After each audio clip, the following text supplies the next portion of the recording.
ఏదైనా కూడా అంటే లార్జ్ క్యాప్ అయినా సరే అంటే ఇప్పుడున్న పరిస్థితులు అంటే ఇమ్మీడియట్ గా ఇన్స్టెంట్ గా అయితే అంటే గత మూడు నాలుగేళ్లుగా మధ్యలో మార్కెట్లు పడుతున్నాయి. తర్వాత పడుతున్న టైంలో కొన్న వాళ్ళందరికీ రిటర్న్స్ ఫాస్ట్ గా వచ్చాయి. బట్ ఇప్పుడు ఇమ్మీడియట్ గా అయితే ఆ విధంగా ఉండకపోవచ్చు అండి. సో ఈసారి రికవరీ అనేది కష్టంగా ఉంటుంది. అంటే ఇండెక్స్ కాదు, మళ్ళీ చెప్తున్నాం, స్టాక్ స్పెసిఫిక్ రికవరీ అనేది చాలా కష్టం అనమాట. అందుకని ఏంటంటే క్వాలిటీ స్టాక్స్ లోనే ఉండండి అని చెప్తాను. కొంచెం large cap stocks, middle small cap లో కూడా ఉండొచ్చు, కానీ ఇది టైం కాదు. ఇంకా పడడానికి అవకాశం, ప్రైస్ కరెక్షన్స్ వస్తాయి.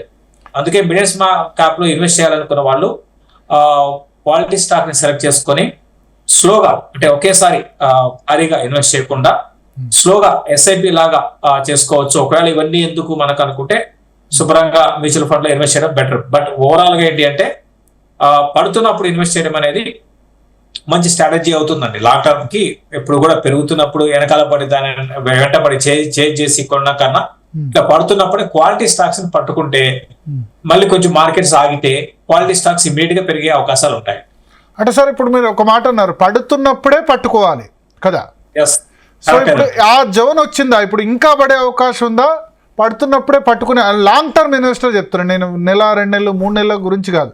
ఒక 2-3 ఇయర్స్ ఆలోచనలు ఉన్న వాళ్ళకి ఇప్పుడు బాటమ్ లైన్ ఫామ్ చేసిందా, పడుతున్నప్పుడే పట్టుకునే సిచ్యువేషన్ వచ్చిందంటారా?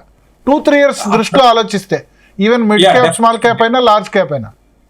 డెఫినెట్ గా మనకి నెక్స్ట్ 2-3 ఇయర్స్ అయినా 3-4 ఇయర్స్ అని పెట్టుకుందాం. డెఫినెట్ గా కొనుక్కోవచ్చు అండి.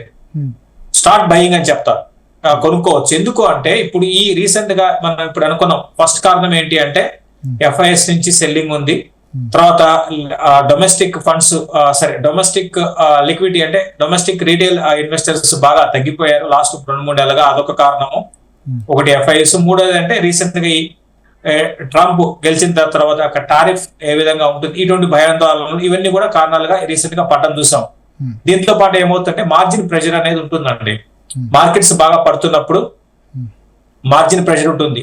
ఇంకోటి కూడా ఏమవుతుందంటే బలవంతంగా సెల్ చేయడం జరుగుతుంది. అంటే మంచి స్టాక్స్ లో కూడా ఇప్పుడు సపోజ్ ఒక portfolio foreign institutional investor portfolio ఉందనుకోండి, మన ఇండియాలో ఒక 100 కోట్లు వాళ్ళు ఇన్వెస్ట్ చేస్తున్నారు.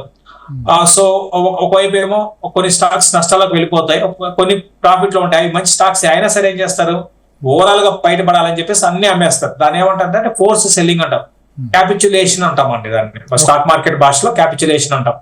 అది ఇప్పుడు జరుగుతుంది. ఇప్పుడు ఏంటంటే మార్జిన్ ప్రెజర్స్, క్యాపిచులేషన్, ఇవన్నీ కారణాలుగా ఇప్పుడు మార్కెట్లు పడుతున్నాయి.